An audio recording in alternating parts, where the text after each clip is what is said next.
Tidurlah, bisiknya dan ia pun ikut memejamkan mata untuk menyusul sang istri kala mimpi. Baru saja Arthur menyusul istrinya kala mimpi, sebuah ketukan di pintu kamarnya terdengar. Arthur bangun dari tidurnya. Ia terduduk sebentar, berjalan ke arah ruangan ganti, mengambil sebuah kaos putih dan juga bawaan hitam. Setelah memakai pakaiannya, Arthur menengok sang istri sebentar dan berjalan ke arah pintu. Arthur membuka pintu kamarnya. Pria itu mengerut bingung saat pelayan culun berada di balik pintu kamarnya. Arthur memandang gadis itu dingin dan datar. Sedangkan Clara begitu terpesona dengan ketampanan seorang Arthur. Ia terlihat keren dan maskulin dengan setelan rumahan sederhana. Wajahnya yang tampan terlihat lebih tampan. Ada apa? Pertanyaan singkat dengan nada dingin itu membuyarkan lamunan kagum Clara. Saya diutus Nyonya Gabriela memanggil Anda, Tuan. Jawab Clara gugup. Saut Arthur dengan deheman. Ada lagi? Tanya Arthur dengan alis mengkerut. Hanya itu, Tuan Muda. Pergilah, nanti aku dan istriku menyusul. Baik. Sautan Clara terhenti ketika Arthur menutup pintu kamarnya tanpa aba-aba. Clara hanya bisa mendengus kesal lagi-lagi. Dirinya gagal berbicara banyak bersama pria pujaannya. Aku harus cepat bertindak, gumam Clara, dan meninggalkan depan pintu kamar Arthur dan Kim.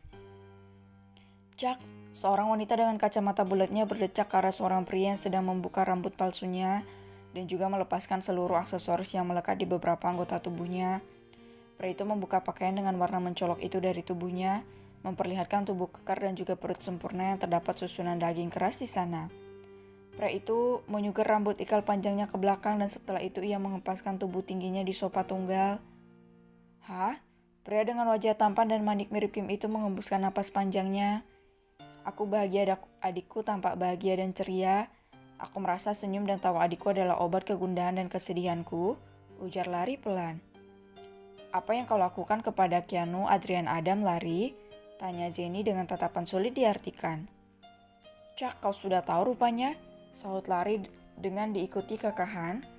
Aku sudah muak melihatnya mengejar adikku. Pria itu terlalu menyulitkan Kim, adik kecilku, dan terakhir dia hampir membahayakan nyawa malaikat kecilku. Imbunya panjang kali panjang. Apa yang kau lakukan padanya, Larry? Tanya Jenny penasaran.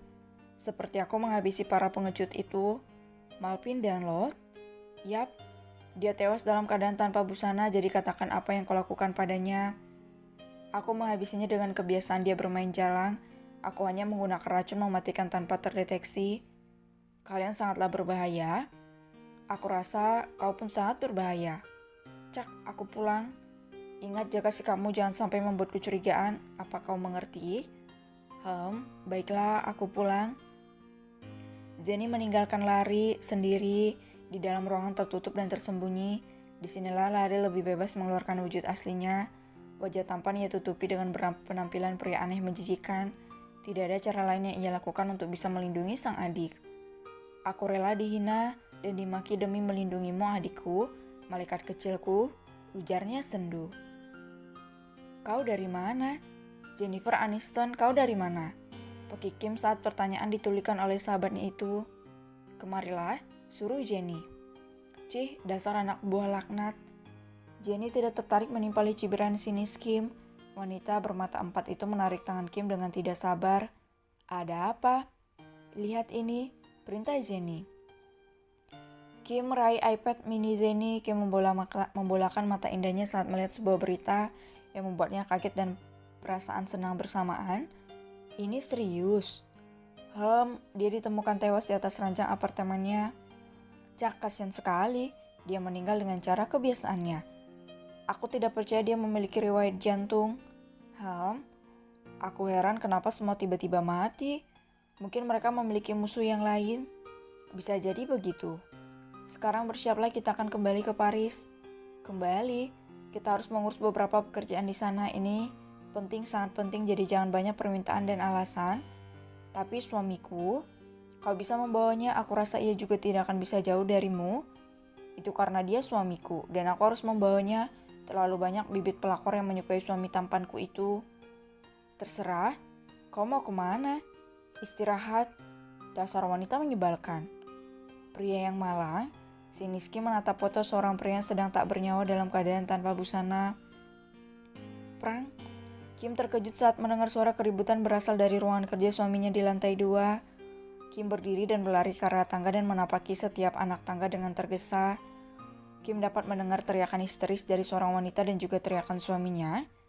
Kim bergeming saat melihat keadaan ruangan kerja suaminya yang berantakan. Kim memicingkan matanya ke arah wanita yang sedang meringsut di sudut ruangan. Ada Momi dan Jadi di sana. Manike menatap suaminya yang seperti kebingungan. Sayang, panggil Kim lembut. Okusan, sahut Arthur segera saja pria itu memeluk istrinya. Aku tidak melakukannya, Okusan, sumpah. Aduh Arthur. Percayalah pada aku, Okusan, aku tidak menyentuhnya. Aduhnya lagi. Tatap aku, pinta Kim. Arthur pun menatap mata lembut istrinya. Kim dapat melihat kecemasan di dalam manik coklat suaminya. Apa yang terjadi? Tanya Kim dengan sang suami di dalam pelukannya. Tuan muda sudah melecehkanku, Nona, sahut Clara cepat. Kim menatap suaminya yang mengelak lesu. Kim tersenyum dan kembali membawa suaminya ke dalam pelukannya. Apa kau yakin? Tanya Kim lagi. Iya, Nona. Apa yang kau lakukan di ruangan kerja suamiku? Aku hanya mengantarkan kopi pesanan Tuan, Nona.